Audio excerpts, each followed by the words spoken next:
Hi, and welcome to Self-Care for Educators. I am your host, Tina Bogren. This is episode 17 of our 5th season, and this week's invitation is kind of a hodgepodge of a few different ideas that I want to give you kind of a menu of choices. So this is all in relation to kind of kicking off the new year. So I had us kind of ease into things last week as we were thinking about, well, I wanted you to find the delight as we got started into moving into the new year. And I kind of threw out some ideas of different things that I was playing around with as a way to kick off the new year. I really kind of love the tradition of a clean slate and planning ahead and thinking about what I want the year to look like and doing that kind of vision boarding and all that kind of, it can be a little bit cheesy, but I'm so into that. I own it. How I plan ahead and thinking about what I want the year to look like. And for some people, like I said, that really appeals to them. For some people, it doesn't.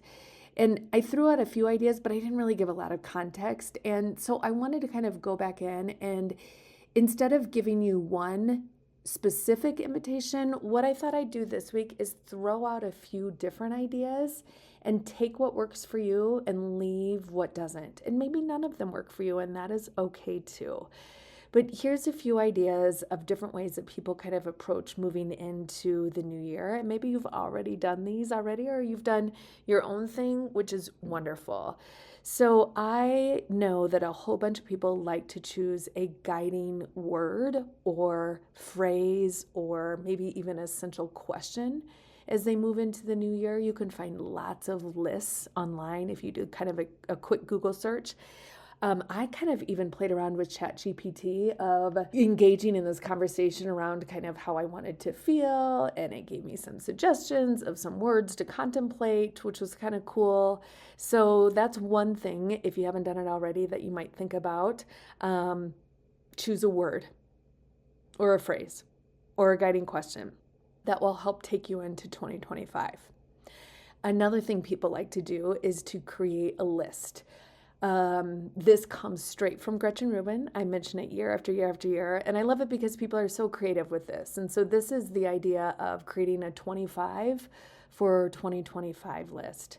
And you can make this list be whatever you want. Don't make it something that you dread, but make it something really fun. So 25 things that you are looking forward to in 2025, or 25 places you want to go, or restaurants that you want to try out, or foods you want to make, or recipes you want to try, or friends that you want to meet up with. Maybe you take the 25 and you divide it into categories and have 5 things in each category. Maybe you create a list you have some things at home and you have some things at work and you have whatever. So make a 25 for 2025 list. Another thing that you can do is create a vision board. I know some people think it's cheesy, and I always say that because I don't know, there's something for me, I'm like, it feels so cheesy, and yet I love to do it. So this is one of the strategies that I talk about in the 180 Days of Physical Wellness book. And I just did this for myself. I felt really called to do this. And I did mine electronically, and it was kind of fun. I just actually used I could not figure out how to do it on Canva. So I just did it via PowerPoint. That was so simple for me. But I found some images online and I actually played around. Again, I used ChatGPT to help me create images. I had some ideas in my head, and so I kind of told it what I wanted and really got specific, and that was fun to do. So I created a vision board, a digital vision board for 2025. You can do it old school with magazines and glue. That can be really fun. I think that's really fun to do, like with a group of your friends, just kind of sitting around. I did this last year, yeah, with a friend that I went to visit. We went and got magazines and we had them all laid out on the floor, and we both created these vision boards for ourselves, and it was so fun. We spent the whole evening doing it. We had music playing, and snacks and a little wine, and it was just a wonderful evening. So maybe you want to create a vision board for yourself digitally or old school. Maybe you do one for your kind of your own physical wellness. Maybe you create one personally. Maybe you create one for your professional life or at school.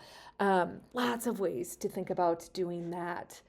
Maybe you are a very traditional New Year's resolution person and you really want to kind of sit down and create what is your resolution? What are you resolving to do in 2025?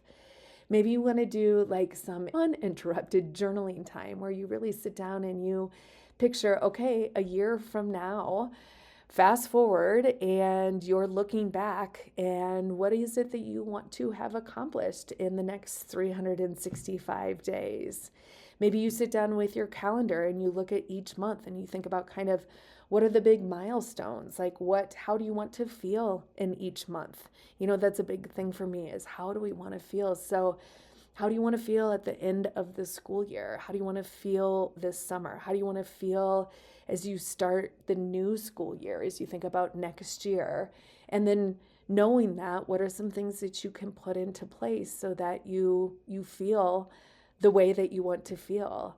Is it a milestone year? Is 2025 a milestone year for you in any way? Anniversary, birthday, graduation? Do you have some things coming up that you really want to plan for? For example, I turned 50 in 2025. Oh my God, I can't believe it. So I'm really thinking about how I want to feel as I move into my 50th year. I turned 50 in July, and that just brings a lot of feelings with it, right? And so we're really thinking ahead to how I want to feel as I move into this birthday. How do I want to feel on the other side of it? What does the second half of my life hold? Been doing a lot of reflecting there. So those are some thoughts that I have for you. Maybe too, instead of thinking ahead, you want to do more reflecting. Maybe you want to create a to-do list as you think about 2024. Or maybe the to-do list comes before you think ahead to 2025. What do you really want to celebrate? What were your big wins in 2024? How did you get those wins so that you can help to recreate some of those wins as you think ahead to 2025? So maybe you pull up your photos on your phone and what brought you the most joy? Where do you see yourself the happiest? Where are your smiles the biggest? So that you can pull some of those same feelings and memories into the new year. So maybe you spend some time reflecting before you start thinking ahead. So there you go. Those are kind of just some ideas to get you started. As we think about easing into this new year, you're not behind. It's not too late. If you haven't started thinking about how you want to feel in 2025, do it now. Do it in baby steps. Like I said, it's not too late. You're not behind in any way. Start now. See what feels good. Try it on. Give yourself a little bit of that uninterrupted time. See what feels good. See what sticks. See if just listening to this, if any of these ideas you're like, that sounds kind of good, and you play around with it. Maybe you invite a friend to sit down and do it with you. I'm cheering so hard for you. Make it an amazing week, you guys. As always, thank you so much, Adrienne. Thank you, Solution Tree and Marzana Resources. And to you, my Badass Self-Care Squad. I'm cheering so hard for you. I'm so proud of all that you did in 2024. And I've got my hand on your back as we move through 2025. You're amazing.